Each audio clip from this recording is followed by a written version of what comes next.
One-step challenges versus two-step challenges, what's the difference and which one is better? Well, today we're going to be doing an overview of both models, discussing the pros, the cons, and everything in between. So without any further ado, let's get straight into it. Now, before we get into today's video, I just want to let you know we're giving away a $5,000 account, so make sure to keep watching to find out exactly how you can enter this giveaway.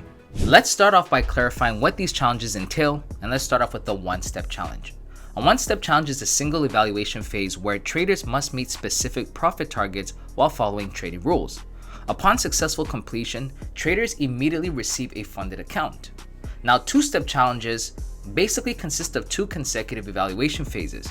Phase 1, where the initial evaluation with a profit target and trading rules have to be followed, and Phase 2, where the verification stage with another profit target and similar rules must be followed as well. Funded accounts will then be provided after successfully completing both phases. Now, both models are designed to evaluate your trading discipline, risk management, and profitability. They just have different approaches. So what we're going to do now is we're going to analyze these challenge types across several different factors, and we're going to start off with profit target and complexity. Two-step challenges typically have higher profit targets. You're typically required to meet targets in both phases, for example, 10% in phase 1 and 5% in phase 2, which when you combine the two targets, you often get a higher total target than a one-step challenge. Now, with one-step challenges, they're usually faster, simpler, and easier, and usually have a single profit target, typically anywhere from 8 to 12%.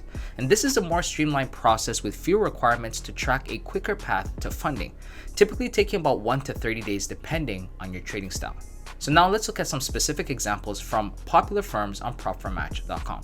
So Alpha Capital Group, for example, a typical two-step challenge has 10% profit target for phase 1, 5% profit target for phase 2, a 5% daily loss limit, and a 10% maximum loss limit with static drawdown.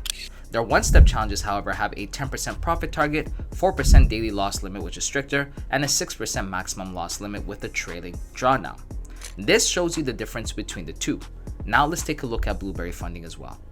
A Blueberry funded two-step challenge has a profit target in phase 1 of 10%, 5% in phase 2, 5% daily loss limit, and a 10% maximum loss limit and static drawdown. With their one-step challenges, however, you get a 10% profit target, 4% daily loss limit, 6% maximum loss limit, and a trailing drawdown. So as you can see, there's a clear pattern where one-step challenges typically have stricter risk parameters to balance the faster path to funding. Now let's talk about drawdown for two-step challenges.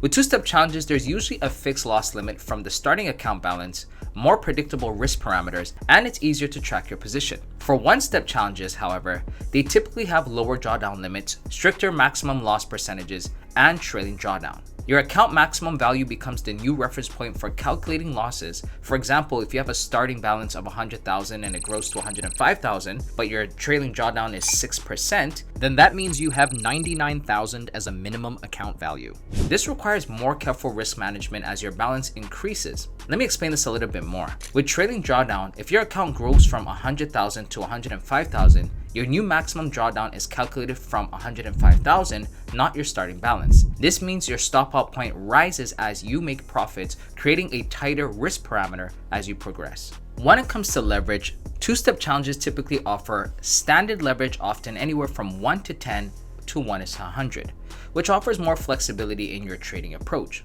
One-step challenges, however, typically offer lower leverage or restricted leverage, sometimes as low as 1:6. This requires a more capital-efficient trading strategy and may limit certain trading styles, especially when it comes to Forex traders. So the question now is, which one is right for you?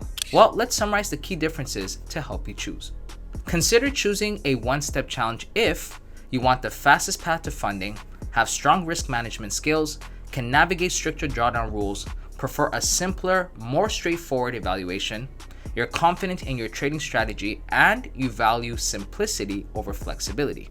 Consider choosing a two-step challenge if you prefer a more forgiving drawdown parameter, want static drawdown rather than trailing, you're comfortable with higher total profit targets, you need more time to demonstrate consistency, you want a more gradual evaluation process, and value flexibility over speed.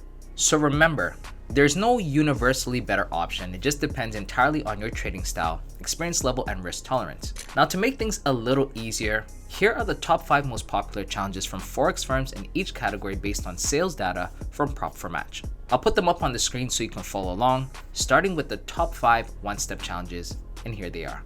Next, here are the top 5 two-step challenges on your screen.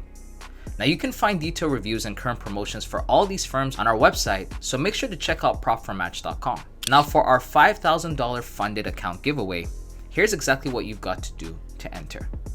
First, you've got to subscribe to the channel. Second, you've got to like the video. And third, comment below which challenge type do you prefer and why. We'll announce the winner in our next video. So as always, thank you so much for watching, and good luck on your trading journey.